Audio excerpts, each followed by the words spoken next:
just because I wore a mask when I went out. The campus heartthrob mistook me for my roommate and confessed to her. I was about to tell him he got the wrong person, when suddenly I saw floating text appear in front of my eyes. This supporting character is so shameless. She's pretending to take off her mask to prove she's not the female lead. But really, she just wants to show off that face that the male lead will fall for. Don't worry. Even though the supporting character gets together with the male lead. First, our female lead will use her roommate's account to chat with multiple guys and expose it to the male lead. The male lead is a germaphobe and hates when people touch his stuff. The supporting character gets forced to drop out and runs back to her hometown to get married. I can't drop out. I also don't want to offend these privileged kids. So, I silently accepted the flowers meant for my roommate. I'm from a poor family. So poor that my roommate, Sarah, the campus beauty, saw I only owned 2 t-shirts washed until they were faded white. She insisted on giving me clothes from her closet to wear. That wardrobe change caused this mess. The campus heartthrob mistook me for her. He cornered me right there. I was in a rush. I didn't want to waste time arguing. I was about to take off my mask too with my identity. That's when I saw those weird floating messages. Poor kids don't get chances to make mistakes. I worked so hard to get into college, and the pride of my entire village. I absolutely cannot get forced to drop out, even if what those messages said isn't true. I can't take that risk. After hesitating for a few seconds, I reached out and accepted the flowers. I figured when I got back from my part-time job, I'd give them to my roommate unopened. At 9 that night, the dorm atmosphere was way more lively than usual. My roommates were discussing something with shocked faces. Well, is Jake really in a relationship now? Which girl moved so fast and snatched up our student council president? It must be true. Our campus heartthrob is going crazy, sending out red envelopes in the group chat. All big amounts too. I've already grabbed almost $100. That's my food money for days. Unlike the other 2 roommates, Sarah was staring intensely at her phone screen. Her eyebrows were practically knitted together. She liked Jake. Pretty much everyone at school knew it. I carefully walked up to her holding the flowers. My footsteps startled my roommates who were absorbed in their phones. They looked over at me. Oh, Emma who? Who said those? Did someone confess to you? Sarah also looked up and glanced over dismissively. TCH. Only 99 roses these days. If you're serious about someone, you need at least 999. But I guess for a country girl like you, it's enough. I didn't get angry. I pushed my aching arms forward a bit more. They're yours. I paused and added one more sentence. Jake sent them. The moment I finished speaking, the air went silent. Sarah literally jumped up from her chair and grabbed my arm. What do you mean? Explain yourself. Maybe she was too excited. Sarah accidentally pinched the soft flesh on my arm. I tried to pull away. She gripped harder. I had no choice but to explain how Jake had mistaken me for her. The other 2 roommates rushed over to asking non-stop. Sarah, when did you even meet Jake? Were you 2 already talking in student council? Sarah's eyes flickered. Then she buried that perfectly made-up face into the roses. With a blissful expression, she said, yeah, Jake helped me out a few times. I had a vague feeling he was interested in me, but I didn't expect him to actually pursue me. I didn't keep listening to the rest. As I was about to go wash up, the floating text appeared again. Well. The male and female leads are so sweet together. The campus heartthrob and campus beauty are a natural match. So perfect. Only the male lead can make our precious Sarah show such girly shyness. At least this time the supporting character was smart enough not to shamelessly take off her mask, even if the male lead had a momentary attraction to her. It wouldn't last. In the end, the male lead will still belong to our female lead, without the supporting character messing things up. The male lead is finally pure. Male and female leads love each other fiercely. Honestly, I don't really believe what those messages say, because I know my own goals. Even if I had taken off my mask back then, even if Jake had fallen for me at first sight, I still wouldn't date him. Isn't it better to spend that time in the library, studying or finding more part-time jobs? When I came back from washing up, my roommates were still talking about Jake. The moment I closed the dorm door, their voices suddenly stopped. Sarah exchanged meaningful glances with the other 2 roommates. Then one of them spoke up. Ahem, Emma, there's something we want to ask you. I looked over and nodded. My roommate drew out her words with unclear meaning. So you received Jake's flowers. Why didn't you tell Sarah right away? If we hadn't guessed Jake might be in a relationship, would you have just kept those flowers for yourself? We all know Jake is handsome and rich. For a girl like you, landing him would be like winning the lottery. Right, Emma? You don't have those kinds of ideas. You. I didn't answer immediately. Instead, I turned to look at Sarah. The corners of her mouth held a mocking smile. She slowly met my gaze in that moment. I understood. These questions were actually what Sarah wanted to ask me. Sarah, I called you 3 times. You hung up every time. Later, you got so annoyed you blocked my number. I couldn't skip my part-time job because of you. As for why I didn't text you, my phone died. I pulled out my broken, old phone that wouldn't turn on, no matter how many times I pressed the button. Sarah glanced at it casually and smiled faintly. Emma, I never doubted you. Look at you getting all serious.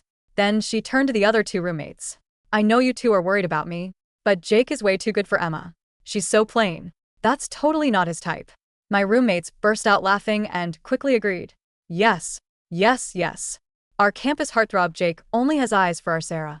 How could any other girl stand a chance? I kept my expression blank as I put my phone away and found my charger to plug it in. But as soon as it turned on, a friend request notification popped up. I clicked it. It was an unfamiliar profile picture with just 2 words in the note. Jake. Can someone tell me why Jake is adding the supporting character? As a friend? He didn't even see her face, right? Don't worry. The supporting character is the female lead's roommate. The male lead is with the female lead. Now he probably added everyone in the female lead's dorm, right? Right. With the male lead's position. Excessive personality. He wants to keep the female lead by his side every second. If he can't reach the female lead later, he can ask her roommates. With that explanation from the floating text, my racing heart finally calmed down. I just want to quietly get through 4 years of college. I really don't want any connection with privileged kids like Jake. I clicked reject without hesitation, then went to bed on Sarah's side. They were also discussing the friend request. Sarah, let us see Jake's social media. Did he post anything about confessing to you? Jake never adds personal friends. I heard he has less than 10 people on his list. Or Sarah is Jake's girlfriend now. I bet she's at the top. Sarah's expression froze. She seemed to just remember. Her fingers kept scrolling through friend requests on her phone, but there was nothing, absolutely nothing. Seeing this, her roommates laughed and smoothed things over. Jake was probably too excited and forgot. Sarah, you add him. He already walked 99 steps towards you. You should take that last step toward our campus. Heartthrob. Hearing that, Sarah's pale face gradually gained some shy color. She took a deep breath. She found Jake's profile in the student council group and sent a request in less than a minute. Even with my ears covered by my blanket, I heard Sarah's uncontrollable excited scream. He accepted. Jake accepted. With complete satisfaction, I drifted into deep sleep. At that moment, the floating text was still flickering. That scared me. I thought the male lead only added the supporting character. Thank God the male lead accepted the female lead's friend request. Otherwise, I wouldn't be able to sleep tonight. But it's also weird. Besides the female lead, there are 3 people in that dorm. Why did the male lead only add the supporting character? He didn't add the other 2.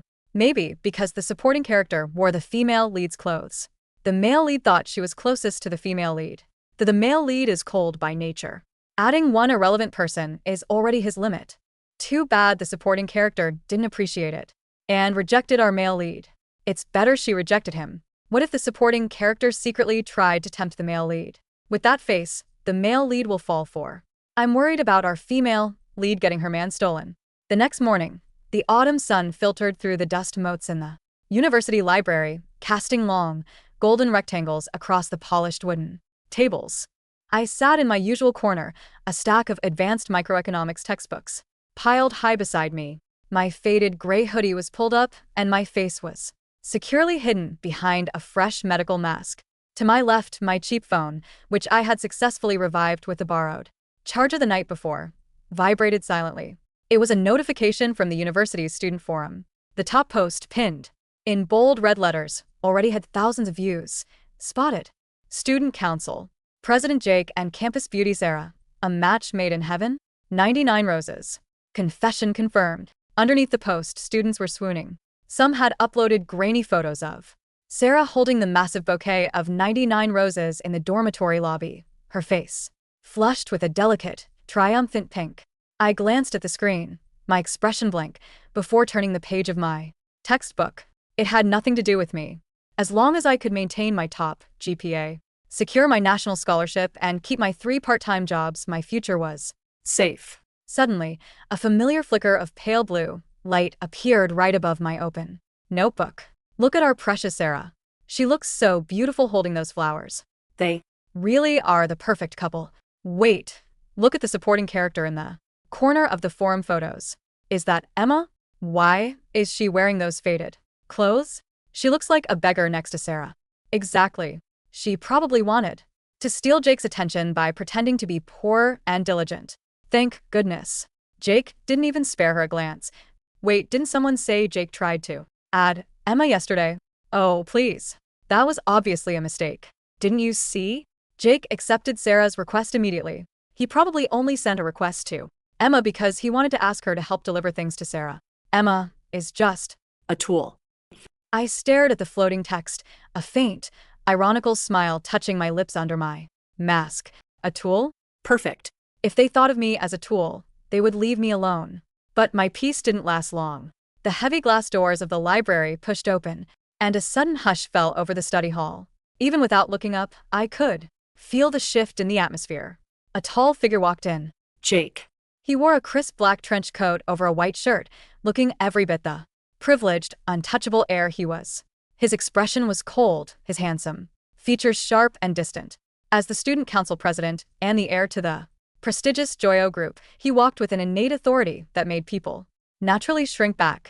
He was also a notorious germaphobe. He wore thin, black leather gloves and he didn't allow anyone to get within 3 feet of him. I lowered my head further, wishing I could dissolve into the wooden table. Jake's gaze swept across the library. He wasn't looking for a book, he was searching for someone. When his eyes brushed over my corner, they paused. My heart did a nervous little flutter, but I forced my breathing to remain steady.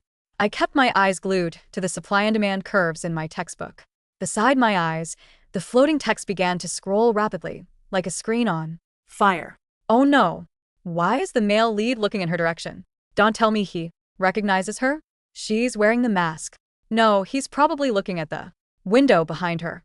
Our male lead only has eyes for Sarah. Wait, look. Jake is walking over.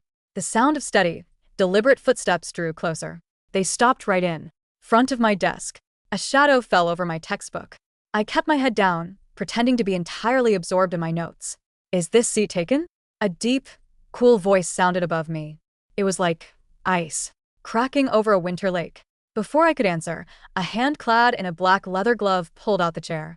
Directly opposite me, Jake sat down. He didn't have any books. He simply leaned back, his dark, piercing eyes locked onto my covered face. The silence between us was suffocating. You rejected my friend request, he said, his voice quiet but carrying an undeniable weight. I froze. I slowly raised my eyes, meeting his intense gaze. Through my thick-rimmed glasses and the medical mask, I tried to project the most generic, polite student persona I could muster. I'm sorry, President, I said, my voice muffled by the mask, deliberately altering my pitch slightly to sound more nasal. I think you have the wrong person. I don't usually accept requests from people I don't know well. Jake's brow twitched slightly. He leaned forward, resting his chin on his gloved hand. The wrong person? You were wearing a white cashmere coat yesterday afternoon. You were carrying a canvas bag with a small green frog keychain.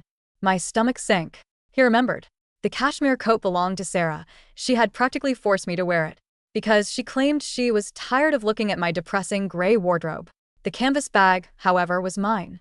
The cheap, dirty green frog keychain was something I had bought for 50 cents at a flea market. President, that coat belongs to my roommate, Sarah, I said, keeping my voice calm and professional. I only borrowed it because my own clothes were wet from the rain. If you're looking for the owner of that coat, she is currently in the student council office. Jake didn't move. His eyes narrowed, analyzing me like a specimen under a microscope. I don't care about the coat, he said softly. I care about the person inside it. When I handed over the flowers, the girl I looked at had eyes like yours. Cold, sharp, completely uninterested in me. He paused, a faint, dangerous smile playing at the corner of his lips. Sarah's eyes look at me like I'm a trophy. She didn't even hesitate to claim the flowers. But you ran away. The floating text in front of me went absolutely wild, the letters turning a violent shade of crimson. What is happening? Is the male lead doubting Sarah? No, this is a Misunderstanding. The male lead is supposed to love the female lead. This shameless supporting character. She must have used some kind of dark magic to catch his attention. Look at her pretending to be calm. She's probably screaming with joy inside. Don't worry, everyone. Sarah is smart. She will find out soon. When Sarah exposes Emma's lies, Jake will despise her. I swallowed hard. The floating text was right about one thing. If Sarah found out Jake was looking for me, she would make my life a living hell. She was the wealthy campus beauty. I was a poor scholarship student who couldn't afford to lose her dormitory spot or her part-time jobs. President, you are overthinking things, I said, standing up and quickly packing my notebooks into my backpack. I am just a scholarship student. I don't have time for these kinds of games. Sarah is a wonderful girl, and she was very happy with your flowers. Please don't ruin her happiness. I bowed politely, zipped up my bag, and walked away without waiting for his response. As I hurried out of the library, I could feel Jake's gaze burning into my back. When I returned to the dormitory that evening, the air was thick with tension. The door was slightly ajar, and I could hear the sharp, agitated voice of my roommate, Lily, one of Sarah's loyal followers. I'm telling you, Sarah, I saw them. Jake sat right opposite Emma in the library. He didn't even have any books. He was just staring at her for a whole 20 minutes. Are you sure? Sarah's voice sounded tight, stripped of its usual sweet, gentle tone. Jake hates being near people. Why would he sit opposite Emma? She's so dirty. Her clothes are always dusty. Maybe she did it on purpose. The third roommate, Maya, chimed in. She probably knew Jake goes to the library on Tuesday afternoons. She wore your clothes yesterday to trick him, and today she went there to play hard to get. She's so manipulative. I stood in the hallway, my hand hovering over the doorknob. Beside me, the floating text drifted slowly. See? The roommates are speaking the truth. Emma is so scheming. Sarah is so pitiful. She genuinely treated Emma like a sister, giving her clothes, and Emma repaid her by seducing her man.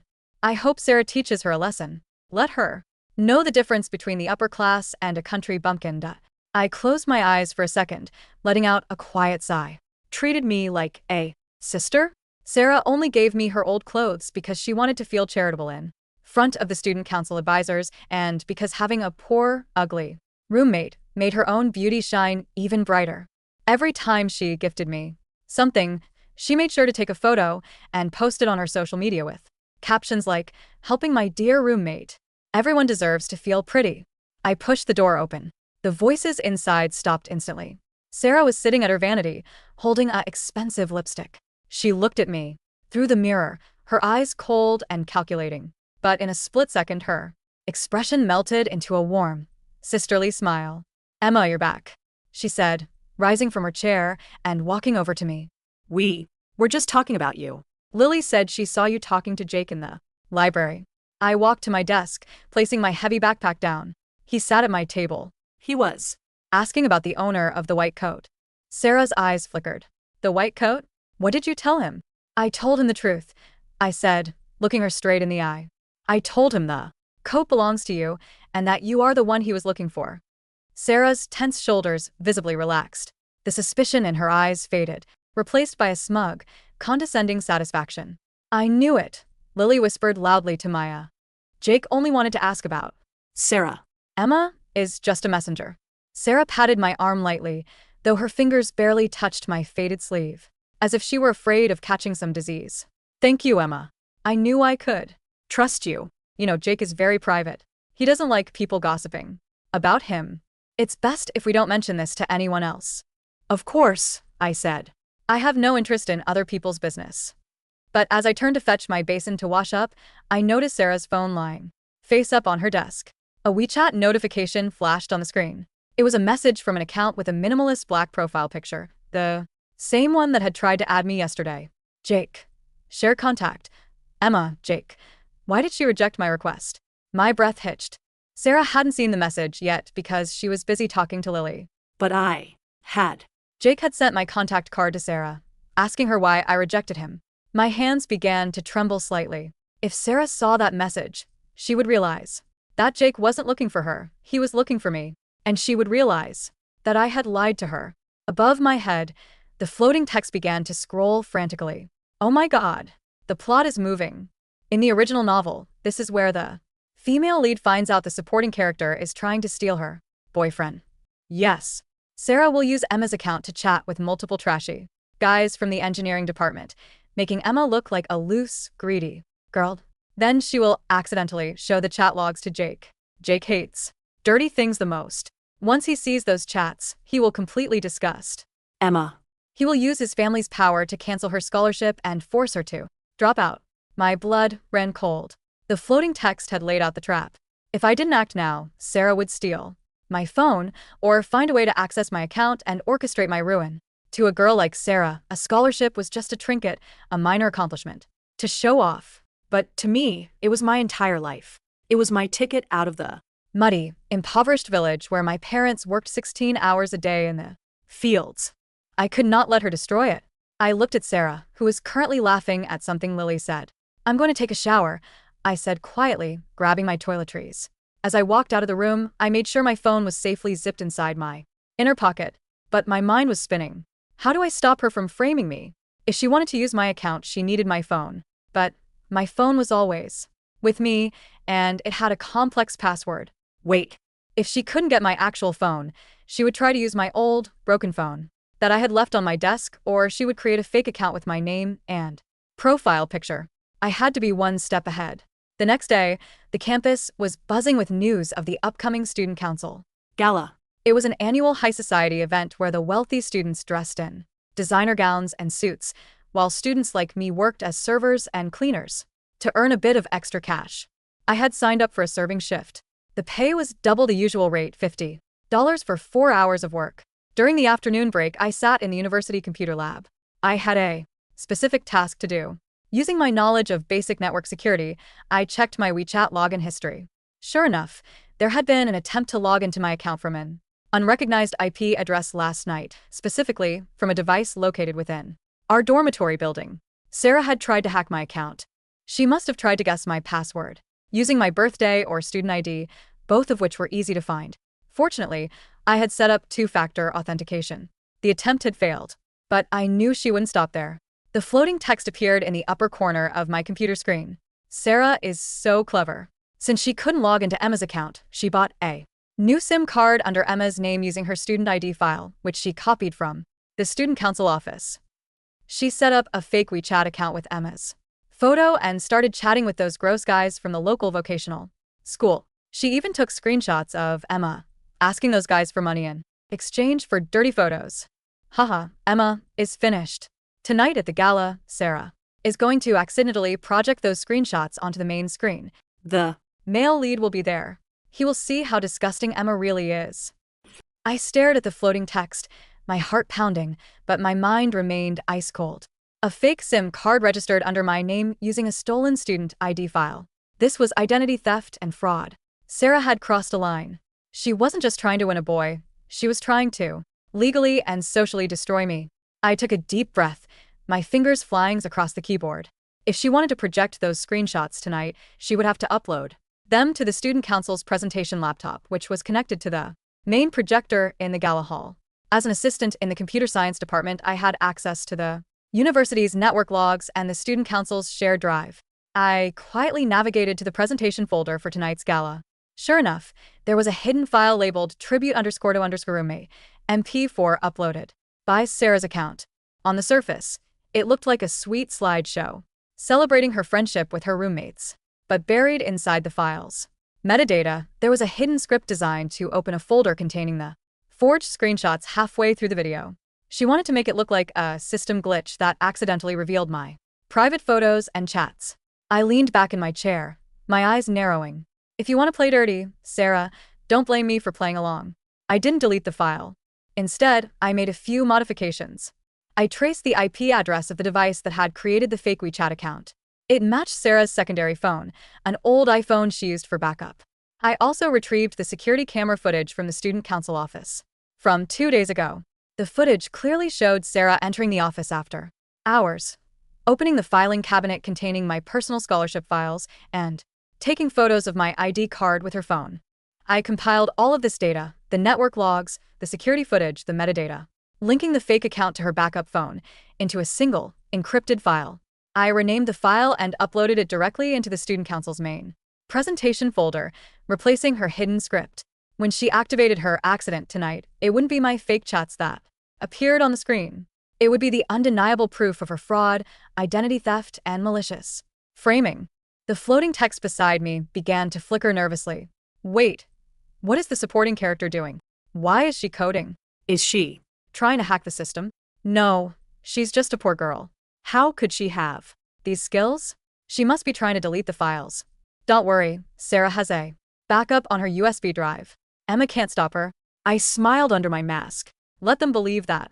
By 7 p.m., the grand ballroom of the university's alumni center was filled with light, music, and the clinking of champagne glasses.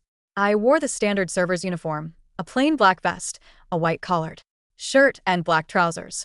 My hair was tied back in a neat bun, and I wore a simple black face mask, nominally to comply with health guidelines but really to keep myself invisible. I carried a silver tray loaded with glasses of sparkling cider, weaving gracefully through the crowd of wealthy students. In the center of the room, Sarah was the undisputed star. She wore a stunning emerald green silk gown that showed off her porcelain shoulders. She was surrounded by a group of admirers, laughing and chatting. Jake stood a few yards away, surrounded by several university donors and the dean. He looked dashing in a tailored tuxedo, but his face remained expressionless. His eyes constantly scanned the room, looking completely detached from the luxury around him. Suddenly, his gaze landed on me. I immediately looked down, turning to walk in the opposite direction. But before I could take 2 steps, Lily blocked my path.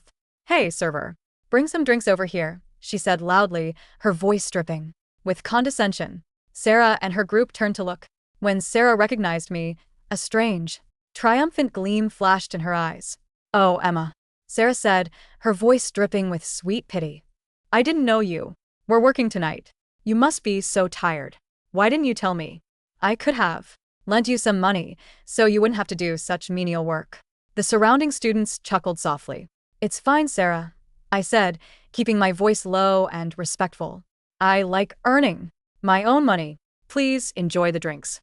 "You really are so diligent," Sarah said, but her hand accidentally brushed against my silver tray as she reached for a glass. The tray tilted. 3 glasses of sticky, sweet cider tumbled off, splashing directly onto Sarah's expensive green gown. "Ah!" Sarah shrieked, stepping back. "Oh my God. Emma, what did you do?" Lily yelled, pointing a finger at me. "Are you blind? You did that on purpose because you're jealous of Sarah's dress." The entire ballroom went silent. All eyes turned toward us. I immediately knelt down to pick up the broken glass, my face remaining calm. Behind my mask, "I'm incredibly sorry, Sarah. It was an accident." "An accident?" Lily sneered. "You've been jealous of her since day one. You even tried to steal her." "Lily, stop," Sarah interrupted, her voice trembling with forced gentleness. She looked at me with tears in her eyes, looking like a tragic, forgiving saint. "It's just a dress. Emma didn't mean to.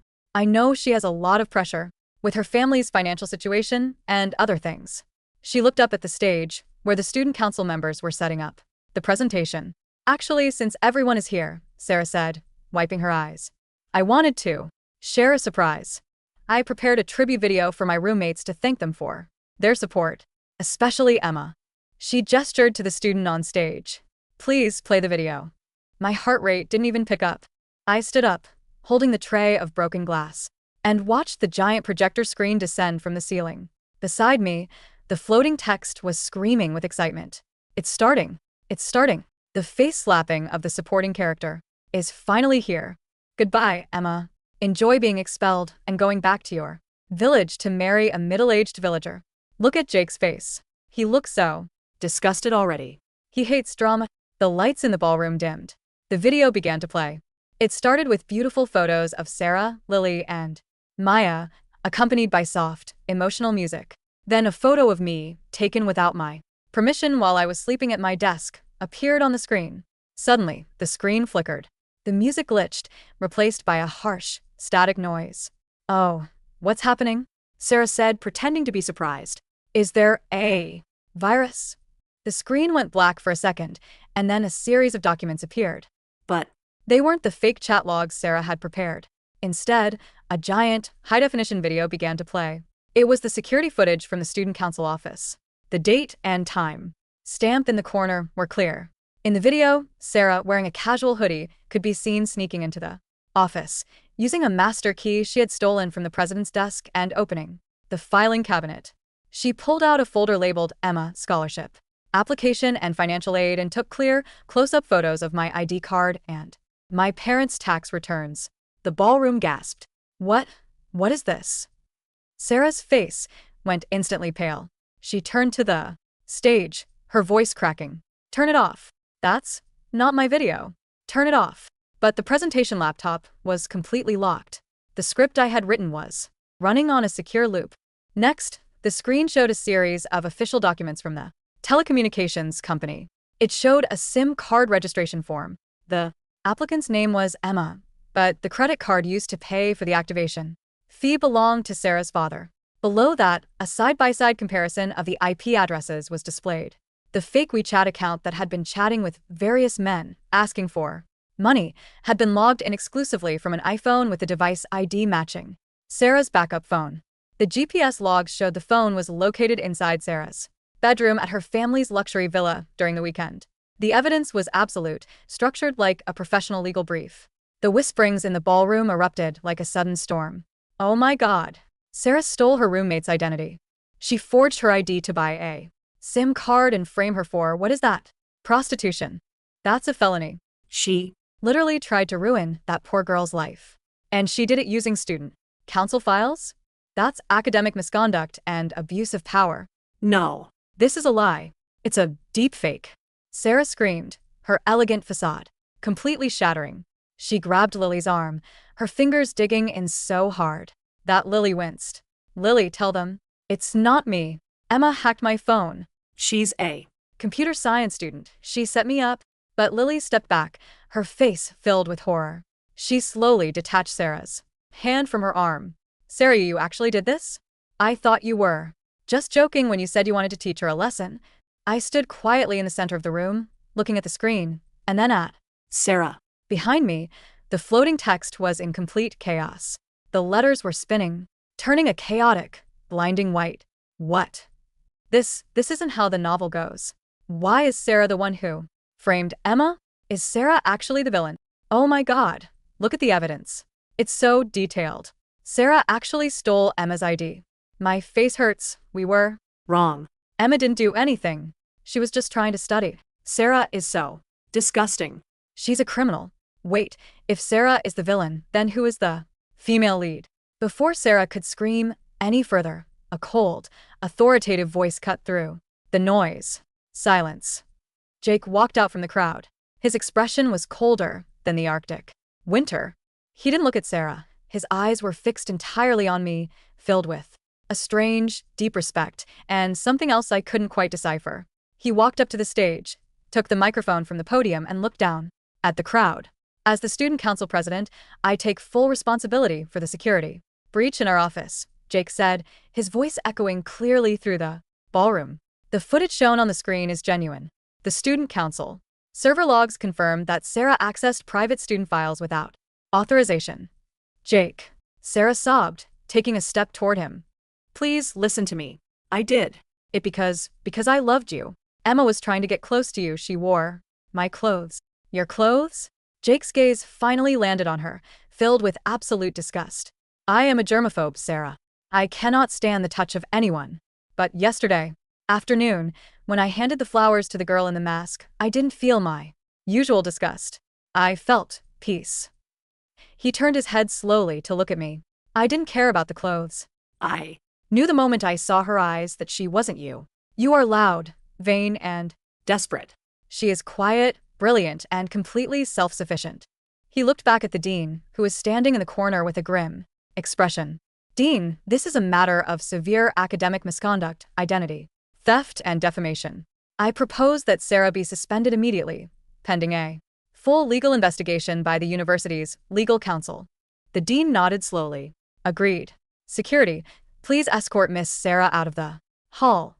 Two campus security officers stepped forward, politely but firmly grabbing Sarah's arms. No. Release me. Do you know who my father is? Sarah shrieked, her emerald green gown dragging on the floor as she was led away. Emma, you dirty country bumpkin. I will destroy you. I will make sure you never find a job in this city. The doors of the ballroom slammed shut behind her, cutting off her screams. The room was silent. The floating text in front of my eyes began to settle down, the letters turning a soft, warm golden hue. Oh my God, Jake is so cool. He recognized Emma from her eyes. He knew she was the one all along. Yes. The male lead is finally pure. He didn't let the fake female lead touch him. Wait, look at Emma. She's so calm. She didn't even say a single word, and she completely destroyed her enemy. She is the real female lead, the quiet, brilliant scholar. Emma, take off your mask. Let us see your face. The face the male lead will fall for. I looked at the floating text and then at Jake, who was walking down from the stage, heading directly toward me. The crowd naturally parted for him. He stopped exactly 3 feet away from me. He slowly pulled off his black leather glove, revealing a hand with long, elegant fingers. I'm sorry you had to go through this, he said, his voice softer than anyone had ever heard it. I should have handled this sooner. If I had known she would try to harm you. It's fine, President, I said, my voice calm and steady. I can protect myself. He looked at my black mask. Will you take off the mask now? The drama is over. You don't have to hide anymore. The entire ballroom held its breath. Everyone was waiting to see the face of the girl who had completely captured the heart of the untouchable Jake. I looked at him, and then at the floating text that was begging me to take off the mask. I raised my hand, my fingers hooking around the elastic strap of my mask. But instead of pulling it off, I simply adjusted it, ensuring it was snugly fitted over the bridge of my nose. I have a slight cold, President, I said, my voice completely devoid of any romantic tension. It's best if I keep it on. Besides, my shift isn't over yet. I still have to clean up the broken glass. I bowed politely, turned around, and walked back to the kitchen, leaving the campus heartthrob standing alone in the center of the ballroom, staring at my departing figure with a mixture of shock and quiet fascination. Beside me, the golden text began to scroll with a gentle, happy hum. Haha. She rejected him again. Our female lead is so focused on her career. She doesn't care about the billionaire heir at all. Yes, study hard. Get that Scholarship. the male lead can wait. I love this. Supporting character turned female lead so much. She is so real. I smiled under my mask. The original plot was officially dead. I wouldn't be dropping out, and I wouldn't be forced to go back to my village to get married. Tomorrow, I would go back to the library, sit in my favorite corner, and study for my finals. My future belonged to me and me alone.